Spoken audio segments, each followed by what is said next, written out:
Hello, everyone, and welcome to the 16th CineYouth Film Festival. My name is Ryan Saunders, and I'm the festival director here at CineYouth. I'm so thrilled to be welcoming all these filmmakers here for the Project a World program, the experimental program here at CineYouth. Before we get started, I wanted to have a quick shout out to Hamilton Watch for their support of the festival, and in particular, their support of the experimental program. Without them, this festival wouldn't be possible. So thanks so much. So as we get started here, I'm going to have everyone introduce themselves and talk a little bit about their work. So we can start with Ella. Hi, I'm Ella. I'm a 17-year-old filmmaker in Los Angeles, and my film is called Wonderland. And pretty much what Wonderland is, it's a film. It was my first time shooting on Super 8, so it's an 8mm experimental film about kind of the notion of putting on a mask to be around people and peer pressure and what it takes to find your happy place. Great. Thanks for sharing. I was curious, actually, that's funny that I kind of assumed it was 16. It's so crisp. So that's interesting that it was on 8mm. Courtney's film was also shot on 8mm. So Courtney, you can introduce yourself and talk a little bit about your film. Hey, my name is Courtney Jackson. I'm a Toronto-based filmmaker, and my film was Wash Day. It was also shot on Super 8. It was also my first time, so I can only imagine, Ella, maybe you can relate to this, how terrifying it was to shoot on film for the first time. And the film is an experimental documentary that kind of meditates on the internalization of societal perceptions of Black hair and Black womanhood. And I'll just pass it off to Alex. Yeah, Alex's film, so we've got two Super 8s here, and then Alex's film is shot on all sorts of different stuff, which is one of the unique things. It's like found footage and other materials, and we'll talk more about that later. But yeah, Alex, if you could introduce your work. Yeah, hi everyone, I'm Alex. I'm a recent undergrad graduate. And I grew up in the Philippines, and I'm based in the US right now. And my film is called The Rose of Manila. It was my undergraduate thesis, and it follows a young Imelda Marcos, who is the wife of the former Philippine dictator Ferdinand Marcos during the 80s. And it follows her as she competes in a beauty pageant. And it's all based on a true story, something that really happened when she was in her early 20s. Great. Well, since we were sort of kind of started talking about formats, I did have questions about that for everyone because it's a key feature in sort of defining the look of all of your films, which have very distinct looks. So I guess we could start with Ella, if you could talk about, shooting on 8mm. Was that the first time you've done that, or sort of your experience and challenges involved with that? Yeah, absolutely. So that was my first time shooting on 8mm, and I think it was kind of the perfect challenge for me at the moment because the style of filmmaking that I had been doing was kind of like just point and shoot kind of situation. Like there wasn't much planning that had gone into it before then because I had the ability to, with digital, just kind of shoot everything and then cut it together however it fit. So I think with 8mm, that was a challenge because I really had to time out like the exact seconds of the shot because I only had like a certain amount of time of film and just like really rehearsing with my actors beforehand to make sure that like we got the shot within that amount of time. Like it was definitely a lot more strategical, I think, than I'd ever done before. So I think that was a nice challenge for me at the time. And just really like the look I wanted to go for. I was really inspired by the music that I used, and I just really saw 8mm playing out so well with that style. So I think stylistically and strategically, it was just kind of the move for that film for sure. And I think it definitely made me pay attention more to what I was doing, even with shooting digital, just helping me sort of build a foundation of better planning. Yeah, that does seem to be like a common like challenge with it because we're also used to digital, that it's just, the footage can build up and build up. So I could see like how that would, but I love the connection that you bring up between the music and the actual like act of like shooting on 8mm. That's nice. So Courtney, maybe you could talk a little bit about, yours was, while Ella's was sort of outside 16 millimeter, yours is all, it's interior, domestic rituals, but still 8 millimeter is challenging. And so I was wondering if you could talk about, just the shooting process for your film. Yeah, I definitely can relate to what Ella said about like having to be very strategic about your shots and planning out what you're going to shoot. I think with documentary specifically, like I heard recently, I was actually watching the Lance and Brett discussion earlier today, and I think Brett said that you don't know what the documentary is until you're in the edit room, or that might have been in another Q&A that I saw. There's a lot of festivals happening this weekend. But yeah, I feel like in that respect, like I was juggling trying to make use of the amount of reels that I had for each person, because obviously Super 8 is very expensive and developing it is very expensive as well. And so I think like I kind of had some hallmarks, obviously, of the shower and like talking to each woman about what they were going to do in the room, and kind of collaborating, I guess, on like an oral shot list of what we were going to do. Yeah, it was definitely challenging because I didn't want it to feel restrictive in any way, especially because it was so intimate, and I didn't want to feel like I was controlling them. Like I didn't want to feel like I was going into their homes, taking their answers to their questions, and then telling them, okay, we're in the bathroom, and now we're in the bedroom, and now we're in this. Like I didn't want it to feel that way at all. But I definitely had restrictions with 2.5 minutes each reel, so it's a challenge for sure. Yeah, I can understand that. It's for that type of film. Because it requires a great deal of intimacy and patience, and there is that the threat of 8 millimeter and the limitations there. But I also think because you persevered and stuck with it, like that's one of the reasons that the film is so beautiful. And it's talking about visual texture. Alex, your film shifts. You have found footage. You have footage that's shot on film, you have digital, and it sort of like reflects, there's all sorts of things that, to me, at least as a viewer, registered in terms of sort of like an inner emotional state, in terms of like the digital look, the film look, and then even just returning to history with the found footage. So if you could talk about that process of selecting the distinct like visual look for each section of the film. Yeah, I really appreciate that you read that into the film.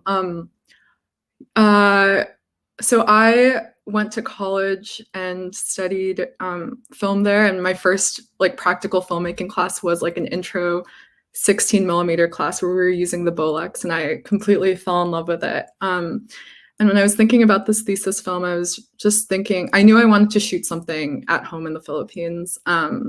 And just like contemporary Philippine cinema, or like the film and TV landscape is very, very digital, very, advertising, very glossy. And I really wanted to go back to kind of like the golden age of Philippine cinema in the 70s. There are so many incredible filmmakers who are shooting on film. And so I really just from an aesthetic and kind of like, textural standpoint, I was really adamant. I was like, I will decide on what the story will be, and I'll decide what the content of this will be. But as long as I can shoot my home country on celluloid, that is what matters to me the most. So I begged my school, and they lent me. They allowed me to drag a Bolex all the way across the world, which was so nice of them. And what actually ended up happening, the digital was a backup just in case anything went wrong. And the entire film was meant to be shot on 16. But the pressure plate, we didn't realize at the time that the pressure plate of the camera, which is, I guess, what connects the lens to the body, it wasn't fully fixed on. So when I got all the footage back from the lab, like 75% of it was completely out of focus.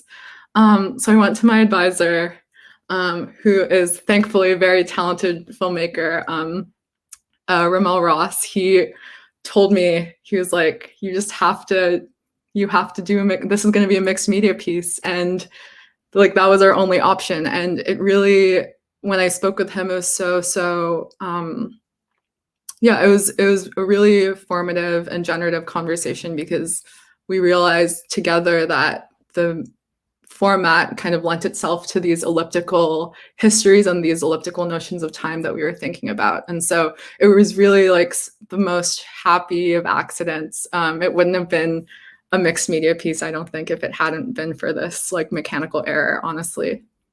Wow. I'm very surprised to hear that, because I mean, the film has such a confidence to it that it seemed like a very active decision. I can only imagine how horrifying that would have been in the moment as a filmmaker, discovering that the footage was. I was in tears for about a week. I mean, I probably would have been too. I'm curious, so just for clarification, so were you shooting digital and film simultaneously, or did you have to go back and then reshoot sequences digitally?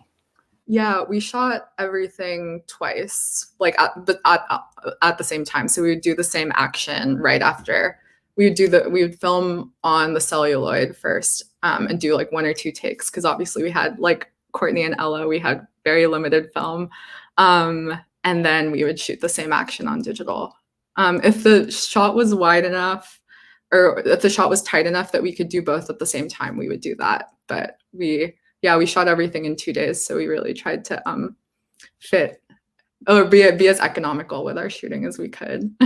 Sure. I mean, did you have to like adjust the lighting or anything else, like because of the film versus the digital, just because it captures it a little bit differently? Was there any challenges with that?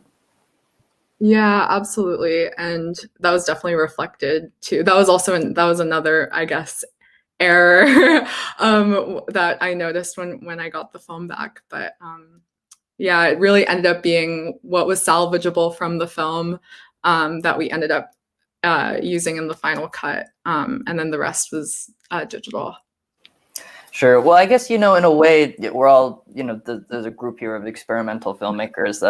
In a way, there almost are like no accidents in a sense with experimental film, because they are experiments. That's something that I've always just found so beautiful about them, that you can really just like take everything as it comes, and as long as it like fits in with your vision, you could reapply it. Yeah. Well, we actually have some audience questions coming in. So I wanted, this is something I was wondering too, for Ella, the costumes in your film, where did those come from? Where'd you find all those? One of my really good friends named Alina Foley was on wardrobe, and her closet is just the greatest thing I've ever seen. So she just had dresses, and like I think the dress that she was wearing on the merry-go-round was her mom's prom dress, and she just had all of these nightgowns. And so yeah, so she's just awesome, and she did wardrobe for the film. So yeah, all of the costumes came from her. So I guess I was curious then, in terms of like the costumes and the masks, was that something that you just built as it went on? I guess I'm curious about your initial vision of the project, and if it always was supposed to be animals, and just like where this vision came from for you. Yeah, I was actually talking to Alex about this earlier. At this time, I just started kind of getting into photography, so I was really honing in on the visual side of storytelling. And so this film for me was just my experiment to see if I could think of something totally wacky and totally out there in my mind and like make it come to life on the screen, just like visually, and just really experimenting with my style as a director, and working with people for costume. I think this was my first time working with someone for wardrobe and someone for production design. So just really being able to articulate the vision in my head to other people, because before that I'd kind of just done most things by myself. So yeah, it was kind of just, it started growing in my mind, and I was like, this is cool. How can I make this a thing that other people can see too? So yeah, it all just kind of worked out in a way. Like one of my friends had animal heads just lying around. I was like, hey, like, can I use this? There's animal heads in my mind. Like, can I use your animal heads to make a thing? So yeah. I love the quote, "There's animal heads in my mind." That's quite nice. Most of the time, yeah. Yeah.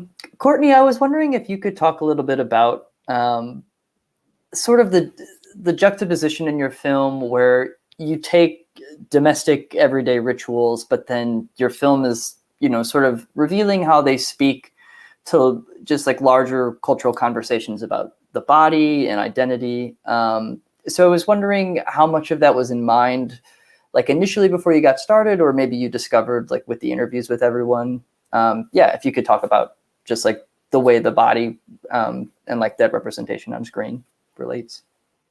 Yeah, I was thinking a lot about how the body holds everything and remembers everything.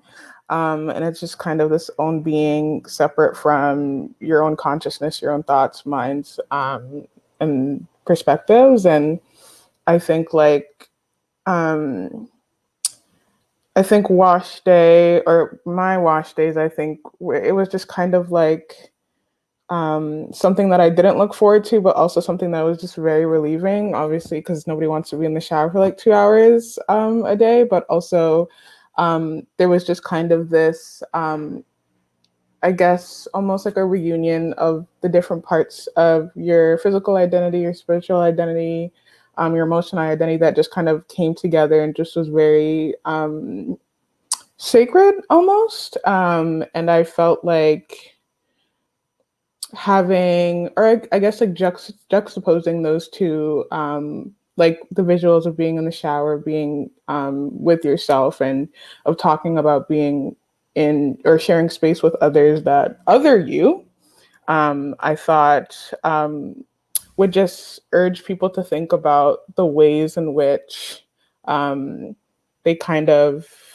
I guess their actions, their comments, the way that they interact with Black people kind of really seep into their skin and kind of color their own perceptions of themselves, if that makes sense.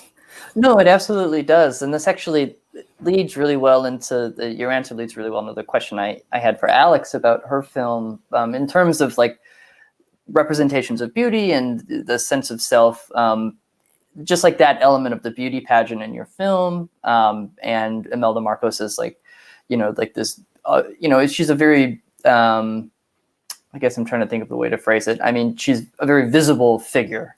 She is an image. She's cultivating an image of herself, and your film sort of investigates that from her from such a young age. So I was wondering if you could talk about just like the discussions of beauty and like the representation of self in your film. Yeah, it's so interesting. Well, yeah, it's so interesting. I think a lot about just like the history of colonization in the Philippines, and especially of American occupation, especially during this time. Is like 1953, I think, is when she actually became, or when she ran, or not ran, but when she entered a beauty pageant. That was sort of like right at the tail end, or just after the Philippines had gained like independence from the US. But of course, like any other country with colonial history, the remnants of that history like persists in all these different ways. And so I think, like thinking about the Western beauty standards, and I guess like ideals of like whiteness, and also how that is also tied to Catholicism and the Spanish colonization. I think that's why there's a lot of, that's why I really wanted to include a lot of like religious iconography and religious moments in the film. And then also thinking about, a big discussion that we had when like deciding about production design was with the dresses. Because there were some pageants in the Philippines at the time where women were wearing very like traditional Philippine gowns, which look very different to what you think of when you think of a beauty pageant. And there are these very long, slick dresses. And I had, for a really long time, I had this idea in my head that I wanted to have all these very, very like American, and I didn't realize that they were like Western when I was thinking about it at first. Then I had this really amazing conversation with my mother, and she was like, "Oh, well, in my closet I have all of these gowns that I used to wear like growing up, and like you could totally use them in your film. And she's like, let's go to like Lola, which is my grandmother. Let's go to Lola's house and let's look at her closet and see what she has.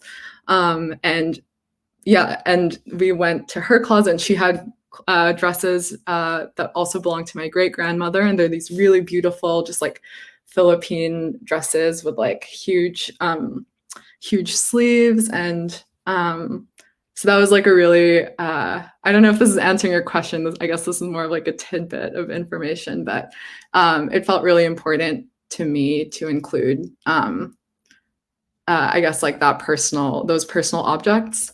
Because I really think of this film as this like really kind of strange space where I think my inner world meets Imelda's. And that's not to say that like I relate to her, because I think like what she did for the country was really, really awful. But I think to try and like understand maybe where her mind was at the stage before she might have gotten corrupted by her husband to be, and you know what being in a public position can often do to people who, you know, might be blank slates when they're younger. I think that was really important to just investigate. Thank you for that. That was a really beautiful answer. And it kind of answered the next question I was going to ask you. And I still think I'm curious a little bit about, you know, one of the things I love about like art cinema and experimental film is sometimes I just feel something when I'm watching them, but I don't know exactly how to put them to words. And your film, I mean, you spoke just now, talking about all the like, you know, there's all the iconography, and then there's all these like personal touches. While watching the film, even though there's not necessarily references to yourself specifically, it did still feel like a film about your personal feelings and like in a way, like your own personal historical relationship to your country and to this like, you know, this figure in your country. So I was wondering if you could just talk about your personal connection to her history and what, you know, that like led you to making the film. Yeah, absolutely.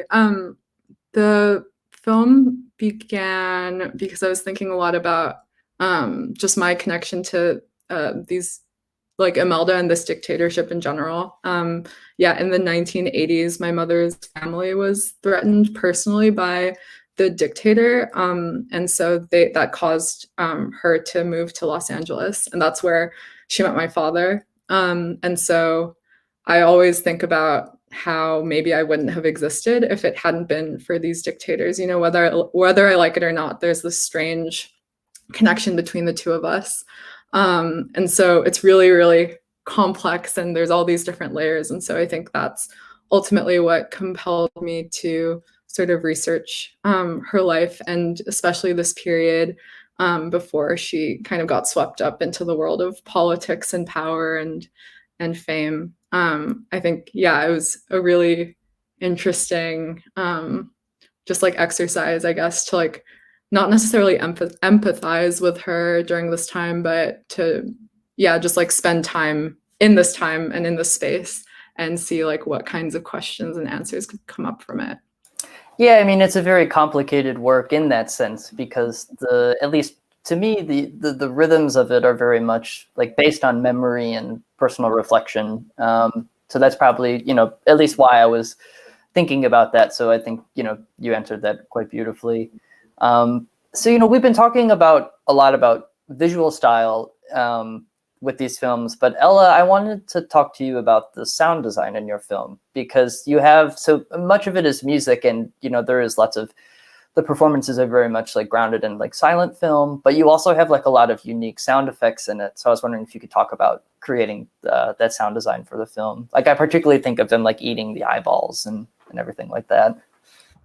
Thank you. Yeah, I mean, because I was shooting on film, I wasn't capturing audio.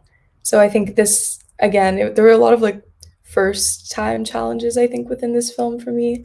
But this was my first time kind of really diving into creating a sound bed that wasn't already in the environment that I was shooting in.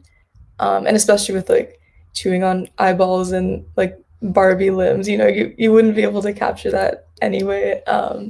But it was a cool exercise for me to think about what these things would sound like, and just trying out different sounds. I was on like freesound.org. I think that's where I got like all of the sound effects. So they were just sound effects that other people upload for people to use. So I was just having so much fun scrolling through and using my imagination, like, okay, what would an eyeball sound like if someone were to pick it up, and then what would it sound like if they were to chew on it and then swallow it? So yeah, creating that was a whole other layer of atmosphere to the film that I think was really necessary.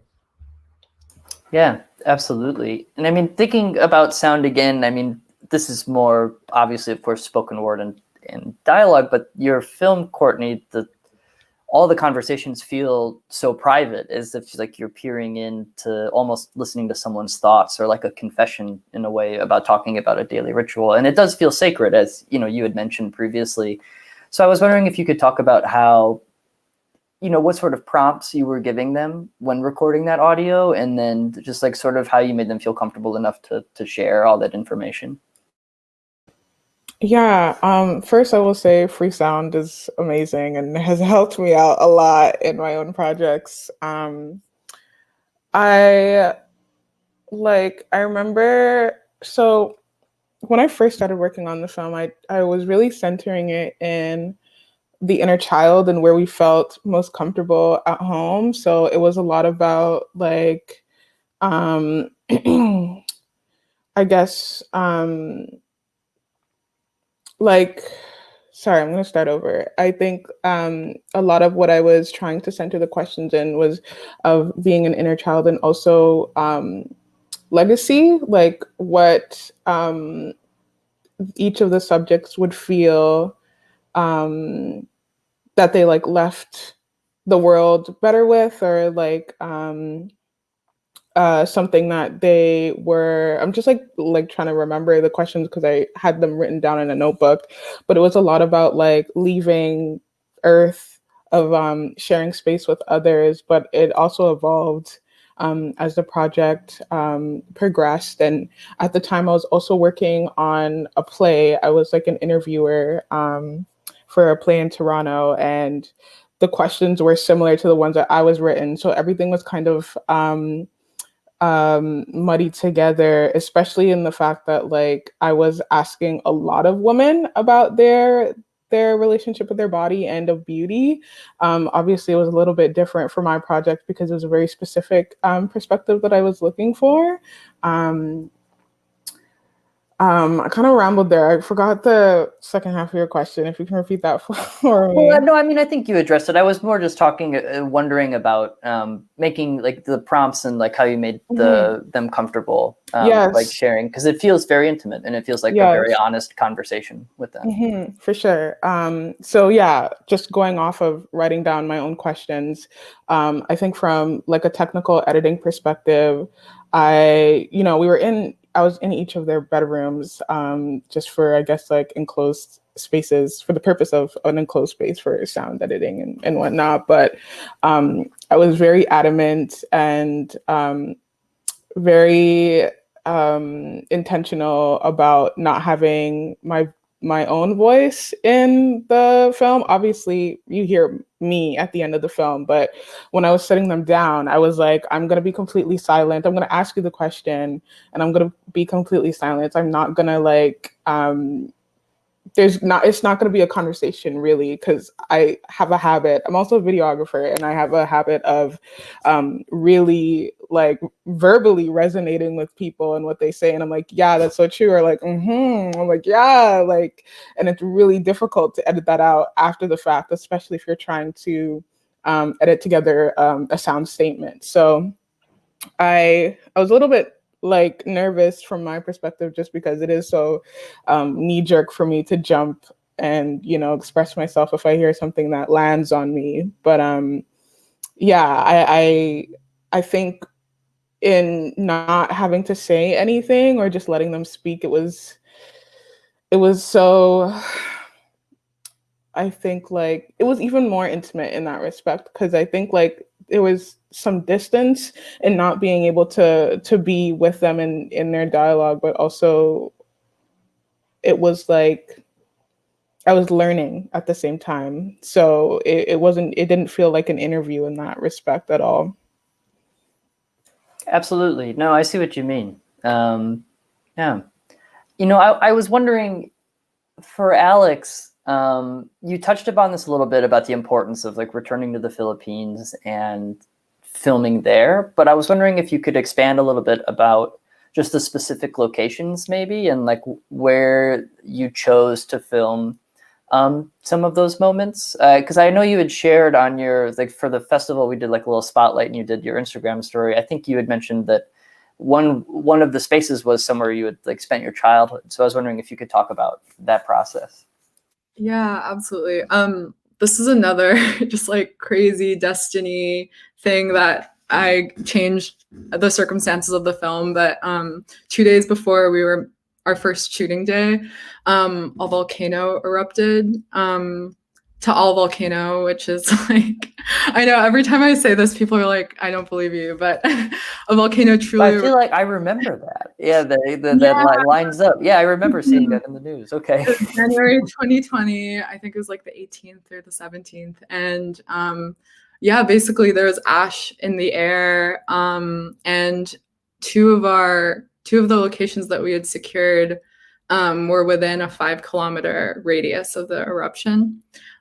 So like there was this like 48-hour period where I was like, what are we gonna do? Are we gonna cancel the shoot? But I ended up going back to my grandmother's house, and she was like, oh, like our family, like our distant relatives have, like they still have their mango orchard, and it's like a 2-hour drive, but if you don't mind like taking the crew up, like I'm sure like it would be totally allowed for you to film there. And yeah, so it ended up being so beautiful. Like I didn't get to see it before we went, but it was really, really beautiful. And I learned later that my mother had spent part of her childhood there.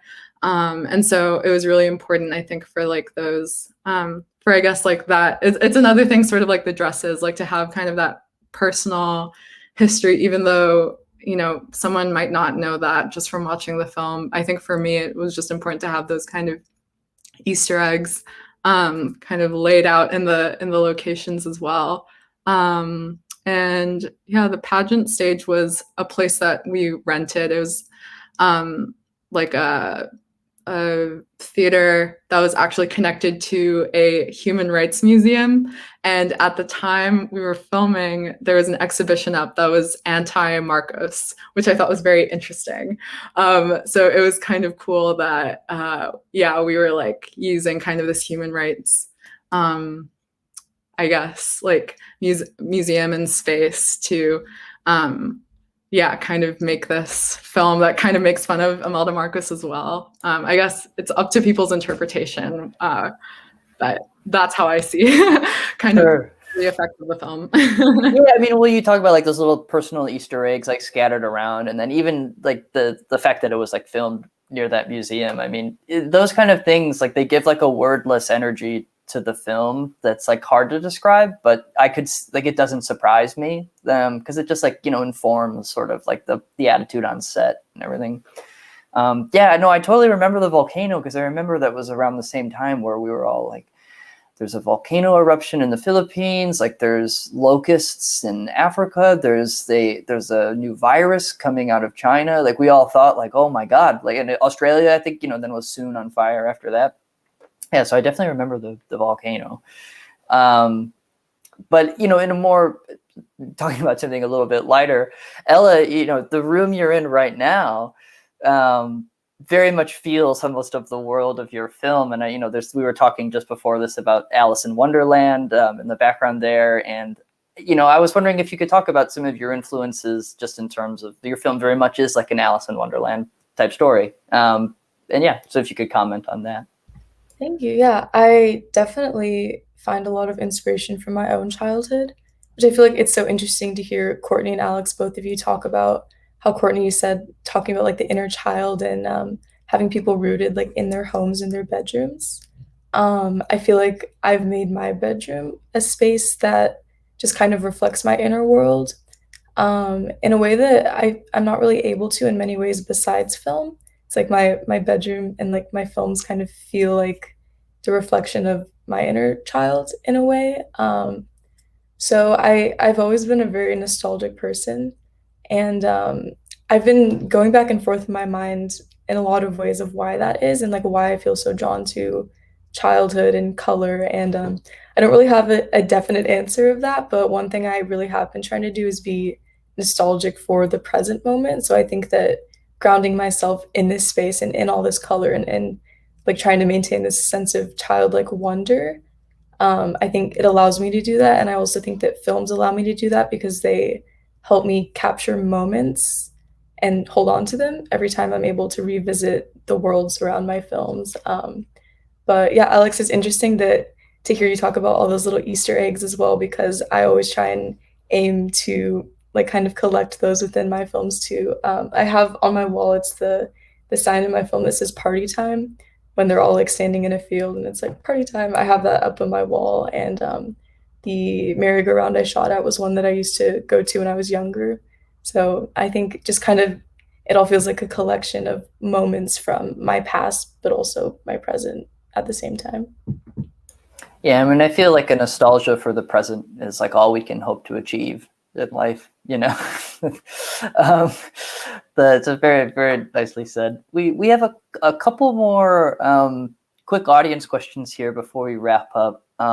Courtney, someone asks, do you plan on making more films about daily rituals? And you know, it does feel so distinct. Specifically like this film, just like the wash day and like all those reflections. But I wonder, you know, I think those conversations could extend to like other parts of life. So I was curious if you think that was something you might explore a bit more, or if you maybe wanted, if not, if you wanted to talk about some of the other work you're working on. Yeah, I think like off the bat, not in the same way that I did with Wash Day, but I do think a lot about I've been thinking a lot about like the workforce and employment, specifically from like a migrant perspective. My mom is Jamaican and she's like a personal support worker.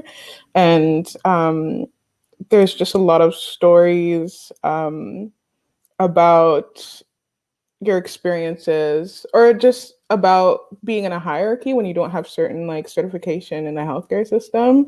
And there's also a lot of Filipino employees as well. And so like there's just an interesting fusion of experiences and culture that I think is very specific to being a PSW, specifically in Toronto, because there's a huge Caribbean community here. But I think making a documentary is really difficult during this time. And but that specifically is just like in the peripheries of my mind for sure. I think I definitely like interviewing people and learning about their stories and experiences. And hopefully I can like do that again somehow. Absolutely. I mean, yeah. I mean, all three of you, you know, your films are so beautiful and have such a distinct vision, and they all moved me in completely different ways. And that's, you know, the reason that they ended up here. And our whole programming team, you know, they moved us. So yeah, I hope you keep doing work, and we're excited to follow your careers. Mm-hmm. I before you like go to the other audience questions, I would love if you could like circle back to me after, because I have a question for Ella and Alex as well. Oh, sure. You could go. Actually, why don't you should ask them now? Because I think that last audience question is a fun. We could like end on that note.